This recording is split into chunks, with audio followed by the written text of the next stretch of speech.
so many good opponents in the Cricket World Cup. Every team has probably a few match winners in their side. So when you come up against them, that duel that you have, or that player that you want to get out quickly with a bat, or the ball you had to get through their spell. Wasim Akram was pretty amazing with the ball. He was just an absolute star. No matter what the situation, the new ball, the old ball, he was always difficult. So watching him in general, but especially in World Cups, lift his game. The World Cup final here in '92, watching him against England and knocking over a few of the Poms was just an unbelievable spell that turned the game. So he was very, very tough. Wasim Akram. Sachin Tendulkar was always, I suppose, Australia's nemesis for a lot of the time. It was like his testimonial game when he played against Australia, always seemed to make 100. So I'd say Wasim Akram and Tendulkar are probably the two standouts.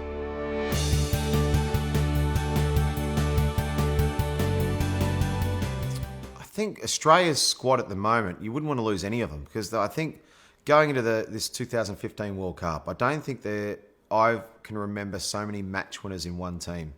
Australia's got so many. You think of the batsmen that's on display: Finch, Warne, Watson, Clark, Smith, and then you've got James Faulkner at the back end, who's become a really good finisher. You don't want to lose any of those guys. And then with the ball, Mitchell Johnson, Mitchell Starc, Pat Cummins. They're just outstanding bowlers. So I think the most valuable player, though, would probably be Michael Clarke. I think we don't want to lose him because of his captaincy. He bats at number 4. He averages 45. He strikes at 90-odd. And his record is very, very good in this form of the game. So we really don't want to lose him. But it's probably him and James Faulkner. They're not going to be available for the first few games. So they're probably the two most important players in the Australian team. So to go out there, if Australia can start well in the World Cup and then add Michael Clarke and James Faulkner, I think Australia are going to be really hard to beat.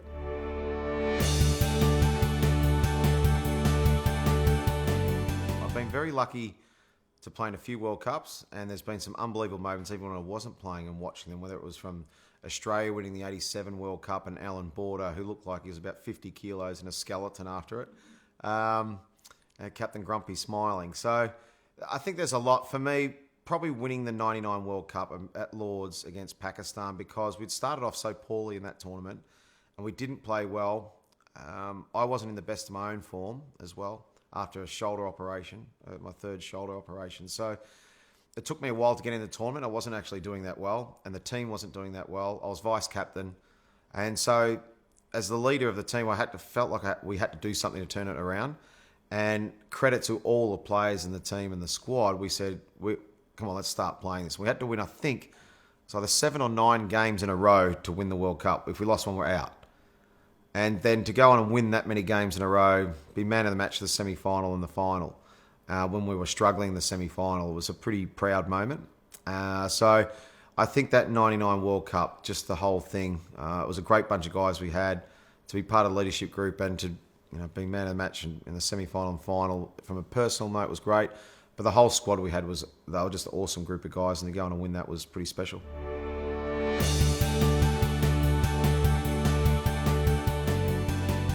Well, I was lucky to have a few good roommates, but I was unlucky to have a few bad ones. I was also, at the time, I was sort of the crossover period from old school, sit down, be quiet, don't say a word until you're spoken to, until the new age sort of thinks they're part of the furniture after they've played 2 games. So I was sort of at the crossover period, late 80s, early 90s. I was sort of that crossover period, when I played with Bruce Reid and Jeff Marsh and Alan Border and Merv Hughes and all those guys, David Boone. I roomed with Mark Waugh for probably 3 or 4 years. He was pretty good, except he always hogged the bathroom, used the blow dryer on his hair way too much when I was trying to get the extra sleep in the morning.